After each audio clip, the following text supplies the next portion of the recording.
Based in Nashville, Tennessee, Scott Fetzer Electrical Group manufactures a wide range of electrical motors and components in a constantly changing production environment. The company is now realizing a vision of having rolling robot colleagues help increase productivity and improve worker safety. When I was brought into SFEG early last year, my goal or my task was to find ways to automate our factory, ways to make us more competitive on the global scale, ways to make it more advantage of the machinery that we had.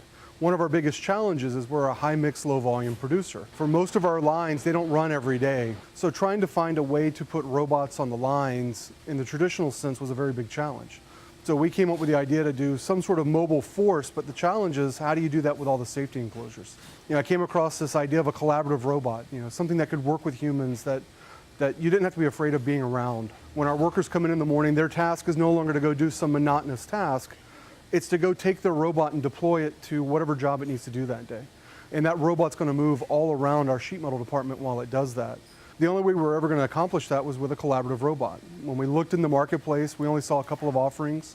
And to be honest, the UR was the only robot that we saw that we thought could do the job. It's got the speed and precision of a standard industrial robot with the ability to work around it with humans. We're trying to look for tasks that are either very monotonous, that are labor intensive or potentially hazardous to do. And one of the tasks that we've automated is epoxy filling circuit boards for part of our transformer line. So that robot is actually part of our mobile fleet. So at the end of the day, we move it out. And then first thing in the morning when we set the epoxy machine back up, we move the robot back in, drop a couple of pins in the floor, and off to work it goes again with no more intervention from the humans.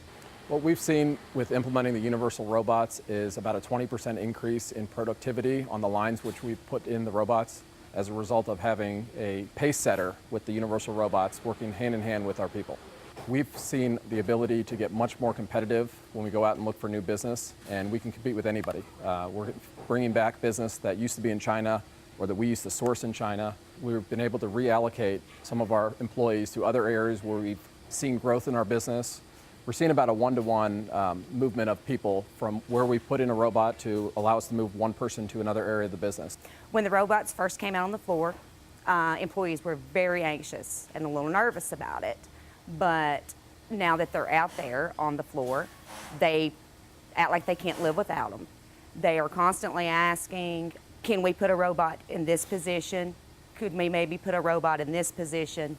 There's a lot of people who are trying to figure out where we can put our next robot to help our process. We have Thelma and Louise, who were, at first everyone was scared of Thelma and Louise, but she's actually a part of the family on the floor now.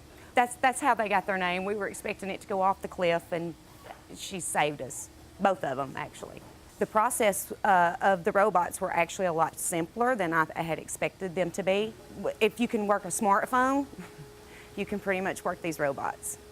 It was really easy to learn, and it went much smoother than I anticipated. I was a little antsy using the new technology with the collaborative, but it was really easy to use. I would say it took a third to half of the implementation time out of it based on previous experiences I've had. You can actually read through Modbus TCP connections, robot status. We can pass information using the Ethernet socket connection to other software packages, collect data. It opens up a lot of doors to do a lot of things that we're just now beginning to look at. We've got 2 robots working with humans.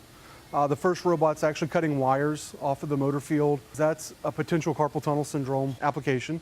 You're cutting about 16,000 wires a day by hand. And so we thought that was a great place to put a robot, let them potentially get carpal tunnel. And what really made this cell happen was the collaborative nature of the robots. Some of the future applications we have is we're looking at everything that we're designing now new and making sure that we can assemble it with a robot.